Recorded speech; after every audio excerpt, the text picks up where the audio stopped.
Welcome everybody back to Soul Granny and Soul. Today we are going to continue with our baby quilt. And the first one we did the 4-patch block and we got 2 of those done. The second time we did the windmill blocks and we have 2 of those. Now today we're going to do an Ohio Star block. So I was going to do it all the way from 5-inch squares, but if you refer back to the windmill block, you will see which is easiest quilt square ever, block number 2. That is our windmill, and that shows you how to do the half square triangle. So I had several leftover half square triangles from doing my windmills. So I'm just going to go ahead and use those up so we're not wasting them. So all we need to do then is we need a set of 9 blocks.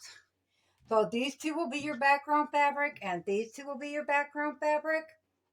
The middle will be the color of your star. And then, of course, you will have your peaks to your star, points on your star. So with the half square triangles, that works great because we already got those made. So then we're just going to put those down. First, we're going to trim these blocks up, but we're just going to put them down and do another half square triangle with these half square triangles. And that will give us our points on our star. But first of all, we need to go through. By doing a half square triangle, you take a 5-inch square and it cuts it down to approximately 4.5. So we're going to go ahead and square up all of our squares, including these other ones, because we need 9 equal pieces for our block. So to square them up, slide these out of the way. You'll just take your square. I like more of the purple color, so I'm going to turn that so I got more of that purple color within that square. You're going to lay, this is a 4.5-inch square. You're going to lay that down and you're going to take your rotary cutter and you're just going to cut along the edges. Now this is part of a turn pack and they are nice and square, so I didn't have to worry about that part. So I'm trying to keep these in order as I go here. With these little scraps here, I'll probably add those into my applique tote so as to not waste those out. Well, that was one that went there. We'll go ahead and square that up. So when you have a half square triangle and you're squaring that up, I know I did go over this in the windmill one, but we'll do it again. On your or any square, you're going to have that diagonal line, and you're going to match that up with the line on your half square triangle. And then once again, you're going to cut around, but this time you're going to cut around all 4 sides just in case it's a little off somewhere. They do have some adhesives to put it, adhesive strips, or they got different products you can get to put on the back of your squares. I have just never ever done mine. Okay. So this one will go right sides together with this one. And we'll flip that over and we will take our ruler. We'll come back and do all these other ones as well. And I'm just going to use some Taylor's chalk, probably in a blue so it shows up. And you're just going to measure from corner to corner on this solid, or on this full square, not your half square triangle. You can go corner to corner. You're going to mark that down.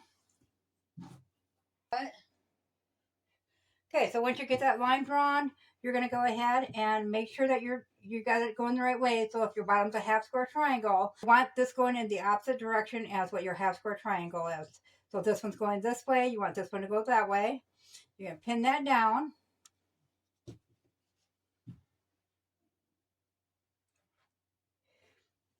And you're going to bring it to the sewing machine and sew it just like you did your half square triangle, away from that line, 1/4 inch on this side and 1/4 inch on this side. So I'll go ahead and get the rest of these trimmed up, get them paired up and marked out, and then we'll bring them over to the sewing machine and get that done, and I will meet you back here.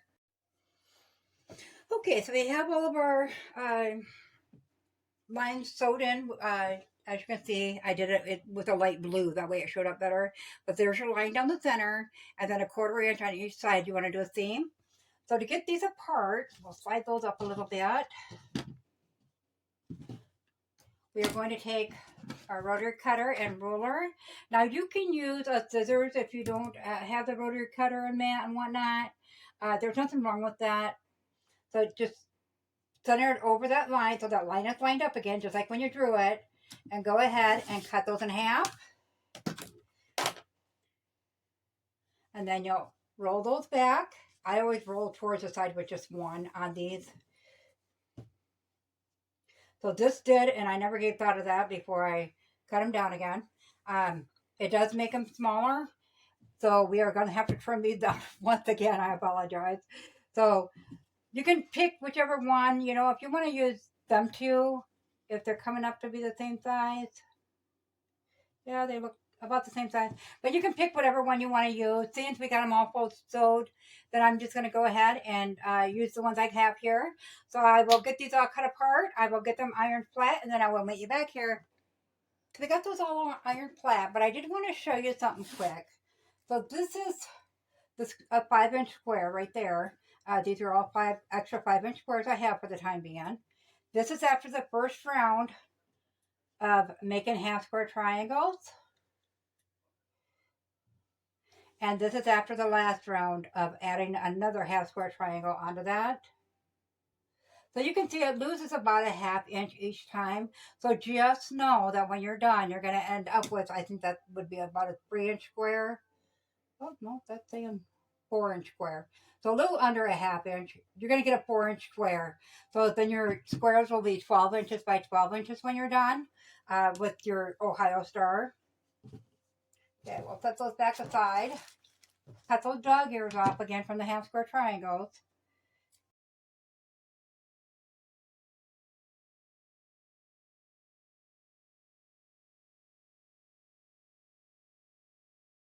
And square those up again. And then we'll go ahead and start assembling our blocks. We'll square it up, so we're ready to assemble our blocks. I'll bring the pins over here. So the first thing we're going to do is put our right sides together, line up the corners. On these, you don't have no seams to match, which is really nice. So it is very, very simple.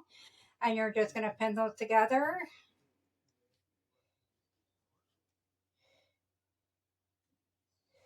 Then you're going to bring it to the machine and sew a 1/4 inch seam. You're going to come back, open it back up, fold that one over it, right sides together, pin that in place, and sew a 1/4 inch seam on that one as well. So I'm going to go ahead and get through these 3 rows here, and then I'll come back and explain to you how we put them together. They are all sewed up, and I did iron them flat. So we have our star formed here, but I wanted to show you something quick. When you iron these out, I always take the end pieces and iron outward, and take the middle and iron inward. And the reason for that is then you can line up your seams and they nest with each other, so you can tell if you're right on the seam or not, such as that where your seams line up. Then you can just pin that in place.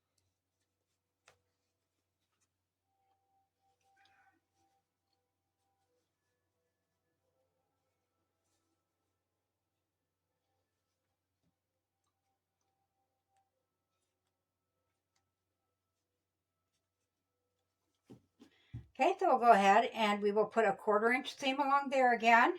Then we'll come back, we'll open that up and pin that one on the same way and put a 1/4 inch seam along there. So I will get that done, and I will meet you back here with the finished block. Okay, there it is, guys, our finished block. The batiks have some gorgeous colors in them. This baby blanket is going to be so cute. So cameras never ever do justice for the batiks because they are so pretty. But if you found this video useful, guys, go ahead and hit that like button because, as you know, it helps the channel grow. If you're not subscribed, we would really love to have you here at Sew Granny Sew.